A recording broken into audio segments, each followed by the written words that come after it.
Evening વિદ્યાર્થીઓ, આવી ગયા ઘરે સ્કૂલેથી. તો હવે આજે આપણે એક નાનો મુદ્દો અનુનાદમાં એક સમજીશું, જેને આપણે કહીશું ગુણવત્તા અંક, ક્વોલિટી ફેક્ટર. એટલે એ આપણું એલસીઆર પરિપથ માટે પરિપથનું ક્યુ મૂલ્ય, ગુણવત્તા મૂલ્ય, ક્વોલિટી મૂલ્ય, એ આપણે ક્યુ ના વિશે થોડુંક સમજીએ. બરાબર? તો એના ઉપરથી તમને એક સ્વાધ્યાયનો છઠ્ઠો દાખલો જે આપણો બાકી છે તે તમને સમજ પડી જશે. બરાબર? તો એક નાનો મુદ્દો છે તે સમજશો.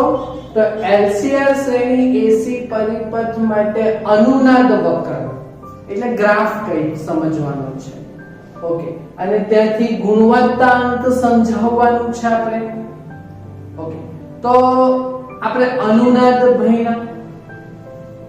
અનુનાદમાં આપણે શું કીધેલું? જ્યારે આંડુ અને પાંડુ સરખા બને એટલે xc બરાબર xl, તો xc xl 0 બનેલું. એટલે ઇમ્પિડન્સ નું સૂત્ર આટલું મોટું, √r² xc xl એ 0 બન્યું એટલે ઇમ્પિડન્સ નું મૂલ્ય અવરોધ જેટલું બનેલું. એટલે ઇમ્પિડન્સ નાનો બનેલો. ઇમ્પિડન્સ નાનો બને તો પ્રવાહ નું મૂલ્ય ખૂબ જ મોટું બને. એટલે પ્રવાહનો કંપ વિસ્તાર મેક્સિમમ મૂલ્ય Im મહત્તમ બને. તો આ ઘટનાને આપણે અનુનાદ કીધેલું છે. ના અનુનાદ કેવી રીતે મેળવાય? તો એમાં આવૃત્તિનું મૂલ્ય, સોર્સની એસી સ્ત્રોતની આવૃત્તિનું મૂલ્ય એ આપણે પ્રાકૃતિક આવૃત્તિ ઓમેગા 0 ની નજીક લઈ જતા. એટલે જ્યારે ઓમેગા બરાબર શું થાય? ઓમેગા 0 થાય. તો એ આપણે અનુનાદ સમજેલા છે. ઓકે, તો પહેલી વાર્તા તો આપણે એ જ લેશું કે ભાઈ એલસીઆર શ્રેણી એસી પરિપથ માટે પ્રવાહના કંપ વિસ્તારનું સૂત્ર આ છે. Im બરાબર Vm/મોડ્યુલસ ઓફ z, એટલે એવું આ સૂત્ર. ઓકે, હવે અનુનાદ વખતે શું થાય કે જ્યારે બંને આવૃત્તિ મેચ થઈ જાય, ઓમેગા બરાબર ઓમેગા 0 થાય. બરાબર? તો ત્યારે આ xc અને xl નો તફાવત શૂન્ય બને. ત્યારે આ નીકળી જાય તો આ ઇમ્પિડન્સ √r² એટલે r બને. એટલે આ ઇમ્પિડન્સ ન્યૂનતમ બન્યું તો પ્રવાહનો કંપ વિસ્તાર ઓમેગા 0 જેટલી અનુનાદીય કોણીય આવૃત્તિ માટે મહત્તમ બને. બરાબર? તો એ આપણે આવૃત્તિ ના પ્રવાહ સાથેનો એક વક્ર દોરીએ. એટલે પ્રવાહ વિરુદ્ધ કોણીય આવૃત્તિનો આપણે જે વક્ર દોરશું તેને આપણે શું કહીશું? અનુનાદ વક્ર એટલે ગ્રાફ દોરશું. તો ગ્રાફ કેવો મળશે આપણને? કે પહેલા તો અહીંયાથી સ્ટાર્ટ થશે, પછી જેમ જેમ જેમ જેમ આપણે ઓમેગા નું મૂલ્ય વધારતા જઈએ, ઓમેગા 0 ની નજીક પહોંચાડીએ, તેમ તેમ પ્રવાહ મહત્તમ બનતો જાય. પછી જ્યારે ઓમેગા બરાબર ઓમેગા 0 થાય ત્યારે કંપ વિસ્તાર શું બને? મેક્સિમમ. ને પછી પાછી એ ઓમેગા ની વેલ્યુ ઓમેગા 0 થી વધી જાય તો ત્યારે પાછો પ્રવાહ ઘટતો જાય. ઓકે, તો એ આલેખ આપણે આવી રીતે આવશે. પહાડીઓ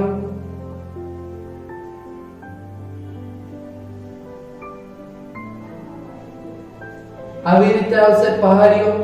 ઓકે, હવે એમાં જો કે આ જે પીક વેલ્યુ છે, બરાબર, તો એના માટે આ પ્રવાહની જે હશે તે પ્રવાહનો મહત્તમ વેલ્યુ એટલે આપણે આને Im કહેશું. બરાબર? અને તેને અનુરૂપ આ અહીંયા જે તમને આવૃત્તિ મળેલી છે તો એને આપણે ઓમેગા 0 કહેશું. આપણી અનુનાદીય આવૃત્તિ ઓમેગા 0 નું સૂત્ર આપણને ખબર છે 1/√LC. બરાબર? ઓકે, હવે હું શું કરું? પરિપથમાં પાવર અડધો કરું. હવે પરિપથમાં આપણે શું કરીએ? પાવર અડધો કરીએ. જો પાવર અડધો થાય ને તો પ્રવાહનું મૂલ્ય P બરાબર I² આવે. અવરોધ અચળ P બરાબર I² આવે તો I ચલે છે √P. સમજો જરા, P બરાબર I² R આવે એટલે પાવર એ પ્રવાહના વર્ગના સમપ્રમાણમાં. તો ભાઈ પ્રવાહ એ પાવરના વર્ગમૂળના સમપ્રમાણમાં. ઓકે, તો જોજો હવે આપણે શું કરીએ, પાવર અડધો કરીએ, હાફ. તો ભાઈ પાવર અડધો કરો તો પાવર જો અડધો કરો તો આ 1/2 નું રૂટ એટલે 1/√2. તો પ્રવાહનું જે મૂલ્ય છે Im તે Im/√2 થશે. એટલે આ Im/2 ની વેલ્યુ છે તો Im/√2 કઈ થોડુંક ઉપર હશે યુનિટમાં.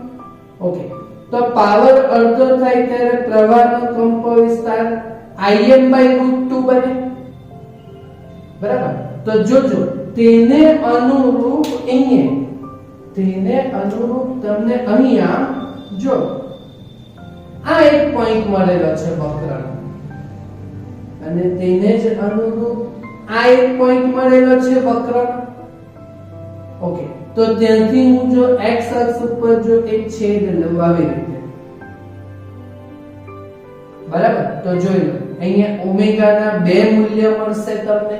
ઓકે, તો આ છે ω1 અને આ છે ω2. જોયું કે આવ્યું?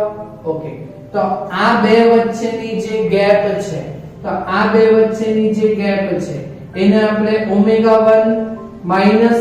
ω2 કહેશું. ક્યાં તો પછી આને જો તમે ω2 કહો અને આ મૂલ્ય વધારે આવે એટલે આને ω1 કહો. ઓકે, તો આ ગેપ જે છે તે ω1 ω2 જેટલી છે. બરાબર, તો આ જે ગેપ છે તો આ જો આવૃત્તિનો એક બેન્ડ મળેલો છે તો એ અડધા પાવર માટે છે.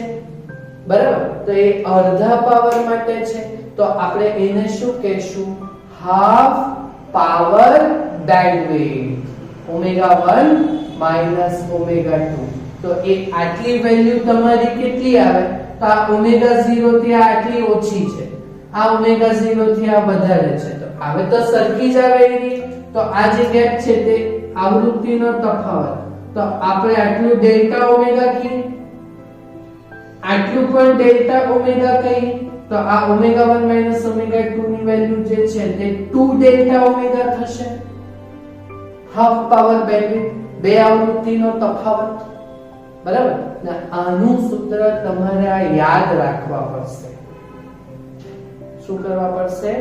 યાદ રાખવા પડશે કે હાફ પાવર બેન્ડવિડ્થ જે હોય, હાફ પાવર બેન્ડવિડ્થ જે હોય તે ω1 ω2 તેની વેલ્યુ R/L જેટલી આવે.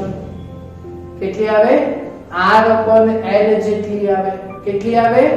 R/L જેટલી આવે. આ તો તમને ખબર છે ને. ઓકે, તો આપણે આ અનુનાદ વક્રની તીક્ષ્ણતા કેટલો છિદ્રો બન્યો, બરાબર, તો એ તીક્ષ્ણતા જે માપવાની હોય તે આપણે Q ફેક્ટર થી માપીએ. બરાબર, તો આ જે Q ફેક્ટર છે તે બે વસ્તુ ઉપર આધાર રાખે. એક, ω0 ની વેલ્યુ જેટલી મોટી એટલો પ્રવાહનો કંપવિસ્તાર મોટો. એટલે આ પરિપથનો Q ફેક્ટર તીક્ષ્ણતા નક્કી કરવા માટે અનુનાદ વક્રની. ઓકે, તો એ ω0 પર એક આધાર રાખે અને આ બે ગેપ ઉપર આધાર રાખે ω1 ω2 એટલે 2 ડેલ્ટા ઓમેગા ઉપર આધાર રાખે. એટલે આ બેનો ગુણોત્તર એટલે અનુનાદીય કોણીય આવૃત્તિ અને હાફ પાવર બેન્ડવિડ્થ, આ બેનો ગુણોત્તર એટલે અનુનાદ વક્રની તીક્ષ્ણતા દર્શાવતું પરિપથનું Q મૂલ્ય. કયું મૂલ્ય? Q મૂલ્ય. એટલે ω0 એ તો તમને ખબર છે, અનુનાદીય કોણીય આવૃત્તિ 1/√L. ના હાફ પાવર બેન્ડવિડ્થ એનું સૂત્ર તમારે યાદ રાખવા પડશે R/L. R/L હવે આનું સાદું રૂપ આપો તો હું શું કહું? r તો છેદમાં જ રહેશે, પણ છેદનો છેદ l ઉપર જાય એટલે અંશમાં, એટલે l એટલે √l અહીં એક √l ઉડી જાય તો વર્ગમૂળમાં l/c આવશે, અને r તો છે જ ને છેદમાં. આ સાદું રૂપ તમને ખબર પડે છે, બરાબર? એટલે પરિપથનું q મૂલ્ય જે છે તે પરિપથના ત્રણેય ઘટકો પર આધાર રાખે, r, l અને c પર, બરાબર? અને બીજું કે તે આ શેના માટે કામ કરે? તો આપણે બેન્ડવિડ્થ ફ્રીક્વન્સી જ્યારે મેચ કરવાની હોય, રેડિયોમાં તમારે રેડિયો મિર્ચી સાંભળવાનું હોય તો 98.4, બરાબર? બિગ એફએમ સાંભળવાનું હોય તો 92.7 બિગ એફએમ. ઓકે, તો એ તમે આવૃત્તિ મેચ કરે એટલે ટ્યુનિંગ મેચ કરે, જેમાં પ્રવાહ મહત્તમ બને, એટલે અવાજ એકદમ ક્લીન થાય, એટલે એ આવૃત્તિનું મેચિંગ, બરાબર? તો એ વસ્તુની આપણે અહીંયા ચર્ચા કરતા છે. એટલે આ પરિપથનું જે q મૂલ્ય છે ને, હા, તો એ આપણા પરિપથના ટ્યુનિંગમાં કામ લાગે, તીક્ષ્ણતા આપણી ક્લીન કરી આપે, બરાબર? એ બે વસ્તુ પર આધાર રાખે, અનુનાદી આવૃત્તિ ω0 અને બીજું હાફ પાવર બેન્ડવિડ્થ ω1 - ω2, જેની વેલ્યુ r/l જેટલી આવે. બોલો, ક્લિયર? સમજ પડી? ઓકે, તો આ સત્ય ઘટના પર આધારિત આપણી પાસે એક દાખલો છે, સ્વાધ્યાયનો 6થો. ઓકે, તો તમને ત્રણ વેલ્યુ આપેલી છે, L બરાબર 2 હેનરી, C બરાબર 32 માઇક્રોફેરાડ અને R બરાબર 10 ઓહ્મ. લખી કાઢીએ તો L બરાબર 2 હેનરી, C બરાબર 32 માઇક્રોફેરાડ એટલે 32 ગુણ્યા 10⁻6 ફેરાડ, બરાબર? અને અવરોધ R એ 10 ઓહ્મ. ઓકે, તો આપણી પાસે આમાં બે સવાલ છે, બરાબર? પહેલો સવાલ શું શોધવાનું છે? અનુનાદ આવૃત્તિ ω0, એક્ચ્યુઅલમાં ωr કીધેલું છે, પણ એ અનુનાદ એટલે ઇંગ્લિશમાં કહેવાય રેઝોનન્સ. તો અનુનાદીય આવૃત્તિ ωr શોધવાનું છે. ઓકે, તો પહેલું અનુનાદીય આવૃત્તિ સિમ્બોલ સાથે લખેલું છે, તો અનુનાદીય આવૃત્તિ એટલે ωr શોધવાનું છે. ઓકે, તો અનુનાદીય આવૃત્તિ ωr નું સૂત્ર આપણી પાસે છે જ, સાબિત કરેલું છે. શું સાબિત કરેલું છે? 1/√LC, બરાબર? ચાલો વેલ્યુ મૂકીએ. ઓકે, તો 1/√, L ની વેલ્યુ 2, C ની વેલ્યુ 32 માઇક્રોફેરાડ એટલે 32 ગુણ્યા 10⁻6. ઓકે, કેલ્સીમાં કરો તો 1/32 દુ 64, 64 નું વર્ગમૂળ 8 અને 10⁻6 નું વર્ગમૂળ એટલે અડધી ઘાત થઈ જશે 10⁻3. ઓકે, 10⁻3 ઉપર જાય તો +3 એટલે 1000/8 જો તમે કરશો તો તમારો જવાબ આવશે 125 રેડિયન પર સેકન્ડ કોણીય આવૃત્તિ રેઝોનન્સની. બોલો, થઈ ગયો પહેલો સવાલ. ઓકે, અને બીજો સવાલ શું શોધવાનું છે? આ પરિપથનું q મૂલ્ય. ઓકે, તો પરિપથનું q મૂલ્ય, તેનું તો સૂત્ર આપણી પાસે શું છે? ઓકે, તો પરિપથનું q મૂલ્ય. બીજો સવાલ. ઓકે, તો પરિપથનું q મૂલ્ય એટલે ક્વોલિટી ફેક્ટર. તો એ આપણને ખબર છે કે q બરાબર ω0 એટલે ωr ડિવાઇડ બાય ω1 - ω2, બે આવૃત્તિનો તફાવત એટલે હાફ પાવર બેન્ડવિડ્થ. ઓકે, એટલે આ વસ્તુમાં ωr તો છે આપણી પાસે, પણ આ ω1 - ω2 એટલે એની વેલ્યુ r/l. યાદ રાખવા પડશે તમારે. ઓકે, તો પછી અહીંયાથી આ L છેદનો છેદ ઉપર જતા રહેશે એટલે L ઓમેગા r ના છેદમાં r આ રેઝોનન્સ વાળી. ઓકે ચાલો વેલ્યુ મૂકીએ. ઓકે તો L ની વેલ્યુ કેટલી આવે? કેટલી છે? 2. આ કેટલી વેલ્યુ શોધેલી છે? 125 અનુનાદી પરિયાવૃત્તિ છેદમાં અવરોધની વેલ્યુ કેટલી છે? 10. તો 125 ગુણ્યા 2 કરો તો 250 ને 250 ના છેદમાં 10 કરો તો પરિપથનું Q મૂલ્ય એ 25 જેટલું થશે. બોલો સમજ પડી દાખલામાં? ઓકે ને આ પરિપથના Q મૂલ્યનો પણ કોઈ એકમ આવતો નથી કારણ કે એ બે આવૃત્તિનો ગુણોત્તર જ છે ને. આ યાદ રહેશે કે તમને? રહેશે ને? ઓકે તો એના આધારિત એક જ દાખલો છે આપણા સ્વાધ્યાયમાં તો એ આપણે પૂરો કર્યો. બરાબર? ઓકે તો આટલું કામ તમે પૂરું કરજો.